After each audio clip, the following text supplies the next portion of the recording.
ಇನ್ನು ಲೋಕಾಯುಕ್ತದಲ್ಲಿ ಬ್ರಹ್ಮಾಂಡ ಭ್ರಷ್ಟಾಚಾರ ಆರೋಪ ಸಂಬಂಧಪಟ್ಟಂತೆ ಈಗ ಕೇಸ್ ಮುಚ್ಚಿ ಹಾಕೋದಕ್ಕೆ ಗಂಭೀರವಾಗಿ ಹುನ್ನಾರಗಳು ನಡೀತಾ ಇವೆ ಅನ್ನುವಂಥದ್ರ ಬಗ್ಗೆ ಆರೋಪಗಳು ಕೇಳಿ ಬರ್ತಾ ಇವೆ.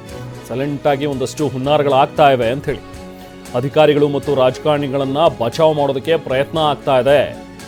ಹಲವು ಸಾಕ್ಷಿಗಳನ್ನ ನಾಶ ಮಾಡೋದಕ್ಕೂ ಕೂಡ ಹುನ್ನಾರ ನಡೆಸಿದ್ದಾರೆ. ಲೋಕಾಯುಕ್ತ ಹಿರಿಯ ಅಧಿಕಾರಿಗಳಿಂದಲೇ ಈ ಯತ್ನ ನಡೆದಿದೆ ಅನ್ನುವಂಥದ್ರ ಬಗ್ಗೆ ಆರೋಪಗಳು ಕೇಳಿ ಬರ್ತಾ ಇವೆ. ಕೇಸ್ ಮುಚ್ಚಿ ಹಾಕೋದಿಕ್ಕೆ ಪ್ರಯತ್ನ ಆಗಿರೋ ಆರೋಪ ಕೇಳಿ ಬಂದಿದೆ. ಯಾಕಂತ ಹೇಳಿದ್ರೆ ಈ ಹಿಂದೆ ಹೆಡ್ ಕಾನ್ಸ್ಟೇಬಲ್ ನಿಂಗಪ್ಪ ಅವರ ಅರೆಸ್ಟ್ ಏನಾಯ್ತಲ್ಲ, ಆ ನಿಂಗಪ್ಪ ಅವರ ಕಾಲ್ ಲಿಸ್ಟನ್ನ ತೆಗೆದು ನೋಡಿದಾಗ ಸಾಕಷ್ಟು ಜನ ಪ್ರಭಾವಿಗಳು, ರಾಜಕಾರಣಿಗಳು, ದೊಡ್ಡ ದೊಡ್ಡ ಹಿರಿಯ ಅಧಿಕಾರಿಗಳೆಲ್ಲರೂ ಕೂಡ ಇವರ ಸಂಪರ್ಕದಲ್ಲಿ ಇದ್ರು ಅನ್ನುವಂಥದ್ರ ಬಗ್ಗೆ ಒಂದಷ್ಟು ಡೀಟೇಲ್ಸ್ ಸಿಕ್ಕಿರೋದು. ಸೊ ಹಾಗಾಗಿ ನಿಂಗಪ್ಪ ಅವರ ಕಾಲ್ ಲಿಸ್ಟನ್ನೇ ಡಿಲೀಟ್ ಮಾಡೋದಕ್ಕೆ ಪ್ರಯತ್ನ ಪಟ್ಟಿದ್ದಾರೆ ಅನ್ನುವಂಥದ್ರ ಬಗ್ಗೆನೂ ಈಗ ಆರೋಪ ಕೇಳಿ ಬರ್ತಾ ಇದೆ. ವಜಾಗೊಂಡಿರುವಂಥ ಮುಖ್ಯಪೇದೆ ನಿಂಗಪ್ಪ ಅವರ ಕಾಲ್ ಲಿಸ್ಟನ್ನು ಡಿಲೀಟ್ ಮಾಡೋ ಪ್ರಯತ್ನ ಅಂತ ಈಗ ಲೋಕಾಯುಕ್ತದಿಂದ ಬಿಡುಗಡೆಗೊಂಡಿರುವಂಥ ಶ್ರೀನಾಥ್ ಜೋಶಿ ಅವರೇನಿದ್ದಾರೆ. ಸೊ ಶ್ರೀನಾಥ್ ಜೋಶಿ ವಿರುದ್ಧ ಈಗ ಕೇಸ್ ದಾಖಲಿಸಿಕೊಂಡಿಲ್ಲ ಇದುವರೆಗೂ ಕೂಡ ಪೊಲೀಸರು. ಲೋಕಾಯುಕ್ತ SP ಶ್ರೀನಾಥ್ ಜೋಶಿ ವಿರುದ್ಧ ಆರೋಪ ಇದೆ. ಇದೇ ಭ್ರಷ್ಟಾಚಾರ ಆರೋಪದ ಮೇಲೆ ಅವರನ್ನ ವಿಮುಕ್ತ ಮಾಡಿರೋದು ಲೋಕಾಯುಕ್ತದಿಂದ. ಅಂದ್ರೆ ಇದೊಂದು ರೀತಿ ಬೀಸೋದೊಣೆಯಿಂದ ತಪ್ಪಿಸ್ಕೊಳ್ಳೋದಕ್ಕೆ ಬರೀ ಇವರನ್ನ ಲೋಕಾಯುಕ್ತದಿಂದ ತೆಗೆದುಹಾಕಿದ್ದಾರೆ, ಇವ್ರ ಮೇಲೆ ಕೇಸ್ ಆಗಿಲ್ಲ ಅನ್ನುವಂಥದ್ರ ಬಗ್ಗೆ ಈಗ ಇರುವಂಥ ವಿಚಾರ. ನೋಡಿ, ವಸೂಲಿ ಮಾಡಿರೋ ಹಣನ ಕ್ರಿಪ್ಟೋ ಕರೆನ್ಸಿಗಳಲ್ಲಿ ಇವರು ಇನ್ವೆಸ್ಟ್ ಮಾಡಿದ್ದಾರೆ ಅನ್ನುವಂಥದ್ರ ಬಗ್ಗೆನೂ ಕೂಡ ಡೀಟೇಲ್ಸ್ ಇದೆ, ಅದ್ರ ಬಗ್ಗೆನೂ ಆಧಾರಗಳಿವೆ. ಆ ಪ್ರೂಫ್ಸ್ ಇದ್ದಾಗಿಯೂ ಕೂಡ ಯಾಕೆ ಶ್ರೀನಾಥ್ ಜೋಶಿ ಅವರನ್ನ ಬರೀ ಇಲ್ಲಿಂದ ಸಸ್ಪೆನ್ಷನ್, ಅಂದರೆ ಸಸ್ಪೆನ್ಷನ್ನೂ ಅಲ್ಲ, ಈ ಲೋಕಾಯುಕ್ತದಿಂದ ಅವ್ರನ್ನ ಹೊರಗಡೆ ಇಟ್ಟಿದ್ದಾರೆ, ಲೋಕಾಯುಕ್ತ ಪೊಲೀಸರಿಂದ ಅವ್ರನ್ನ ತೆಗೆದಿದ್ದಾರೆ ಅಷ್ಟೇ. ಸೊ ಇದು ಈಗ ಇರುವಂಥ ಆರೋಪ. ಇನ್ನು ಲೋಕಾಯುಕ್ತ ಹೆಸರಲ್ಲಿ ಹಣ ವಸೂಲಿ ಪ್ರಕರಣಕ್ಕೆ ಸಂಬಂಧಪಟ್ಟಂತೆ ಆರೋಪಿ ನಿಂಗಪ್ಪರನ್ನ ಲೋಕಾಯುಕ್ತ ಅರೆಸ್ಟ್ ಮಾಡಿತ್ತು ಈ ಹಿಂದೆ. ಸೊ ಆರೋಪಿ ನಿಂಗಪ್ಪ ಅವರಿಂದ ಹೈಕೋರ್ಟ್ಗೆ ಒಂದು ಅರ್ಜಿ ಸಲ್ಲಿಕೆಯಾಗಿದೆ.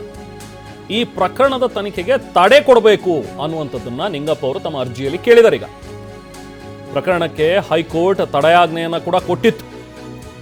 ಆದರೆ ಈಗ ಆಗಿರುವಂಥ ಡೆವಲಪ್ಮೆಂಟ್ ಅಂದ್ರೆ ಈ ತಡೆಯಾಜ್ಞೆ ತೆರವಿಗೆ ಲೋಕಾಯುಕ್ತ SPP ಅವರು ಮನವಿ ಮಾಡ್ತಾ ಇದ್ದಾರೆ. ಸೊ ಈ ಅರ್ಜಿಯನ್ನ ಕೈಗೆತ್ಕೊಂಡಂತ ನ್ಯಾಯಾಲಯ ಸೂಕ್ತ ಅರ್ಜಿ ಸಲ್ಲಿಸೋದಕ್ಕೆ ಹೈಕೋರ್ಟ್ ಸೂಚಿಸಿದೆ. ಸದ್ಯ ಪ್ರಕರಣಕ್ಕೆ ಹೈಕೋರ್ಟ್ ತಡೆ ಕೊಟ್ಟಿದೆ.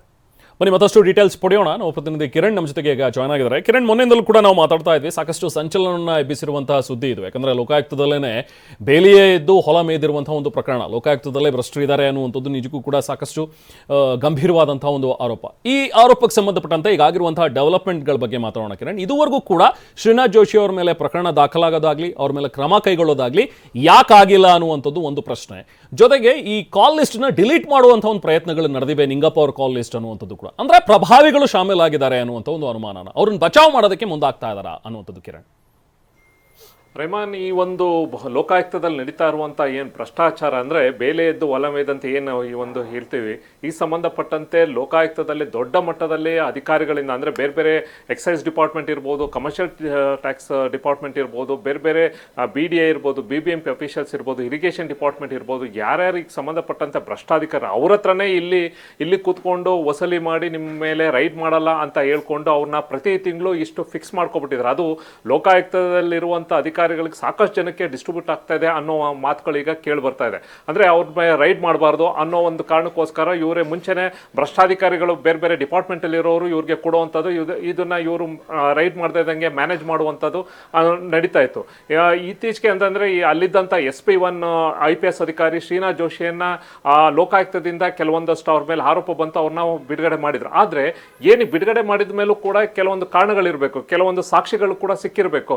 ಯಾಕೆಂತಂದ್ರೆ ಸುಮ್ಮನೆ ಏಕಾಏಕಿ ಲೋಕಾಯುಕ್ತ ಅಲ್ಲಿಂದ ಹೊರಗಡೆ ಕಳಿಸ್ಬೇಕು ಅಂತಂದ್ರೆ ಅವ್ರ ವಿರುದ್ಧ ಪ್ರಬಲ ಒಂದು ಸಾಕ್ಷಿಗಳು ಸಿಕ್ಕಿರಬೇಕು. ಹಾಗಾಗಿ ಅದಾದರೂ ಕೂಡ ಕೇಸನ್ನು ಅವರು ಮನೆಗೆ ರೈಡ್ ಮಾಡ್ತಾರೆ, ಕಾಟಾಚಾರಕ್ಕೆ ಒಂದು ರೈಡ್ ಮಾಡ್ತಾರೆ, ಅಲ್ಲಿ ಏನು ಸಿಕ್ಕಿಲ್ಲ ಅಂತ ಬರ್ತಾರೆ. ಆದರೆ ಸಂಬಂಧಪಟ್ಟಂತೆ ಮತ್ತೆ ಕೇಸನ್ನು ಪ್ರೋಗ್ರೆಸ್ ಮಾಡುವಂಥದ್ರಲ್ಲಿ ಯಾವುದೇ ರೀತಿಯ ಇಂಟ್ರೆಸ್ಟ್ ಅನ್ನು ತೋರಿಸ್ತಾ ಇಲ್ಲ ಅನ್ನೋ ಆರೋಪಗಳು ಕೂಡ ಕೇಳಿ ಬರ್ತಾ ಇದೆ. ಇದು ಒಂದು ಕಡೆ.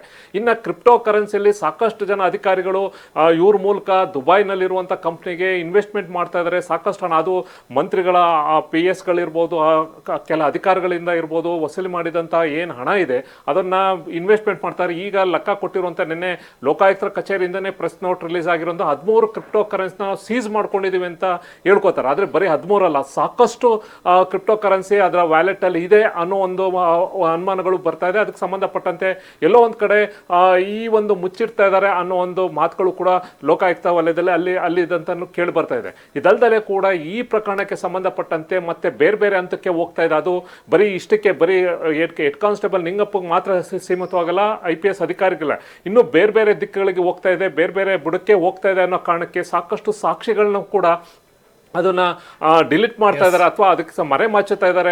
ಈ ಪ್ರಕರಣ ಮತ್ತೆ ಮುಂದಕ್ಕೆ ಹೋಗದೇ ಇದ್ದಂಗೆ ಇಲ್ಲೇ ಅಂದ್ರೆ ಎಲ್ಲಿಗೆ ಈಗ ನಿಂಗಪ್ಪಂಗೆ ಎಂಡ್ ಮಾಡಬೇಕು ಅನ್ನೋ ದೃಷ್ಟಿಯಲ್ಲೂ ಕೂಡ ಒಂದ್ ಕಡೆ ದೊಡ್ಡ ಮಟ್ಟದ ಲಾಬಿ ನಡೀತಾ ಇದೆ ಅನ್ನೋ ಮಾತುಗಳು ಕೂಡ ಕೇಳಿ ಬರ್ತದೆ. ಅದು ಎಷ್ಟು ಮಟ್ಟಿಗೆ ಈಗ ಆಮೇಲೆ ಜೊತೆಗೆ ಸರ್ಕಾರವು ಕೂಡ ಲೋಕಾಯುಕ್ತರಲ್ಲಿ ಇರುವಂತ ಈ ಒಂದು ಯಾರ್ಯಾರಿದೆ ಅವ್ರನ್ನೂ ಕೂಡ ಬದಲಾವಣೆ ಮಾಡೋಕೆ ಒಂದ್ ಕಡೆ ನೀಡಿದ್ರೆ, ಇನ್ನೊಂದ್ ಕಡೆ ಸಾಕ್ಷಿಗಳನ್ನು ಕೂಡ ಈ ಕೇಸ್ನ ಪ್ರೋಗ್ರೆಸ್ ಆಗದೆ ಇದ್ದಂಗೆ ನೋಡ್ಕೋಬೇಕು ಅನ್ನೋದನ್ನು ಕೂಡ ಲೋಕಾಯುಕ್ತದಲ್ಲೇ ನಡೀತಾ ಇದೆ ಅನ್ನೋ ಮಾತುಗಳು ಕೂಡ ಕೇಳಿ ಬರ್ತಾ ಇದೆ. Rhema, right, thank you Kiran.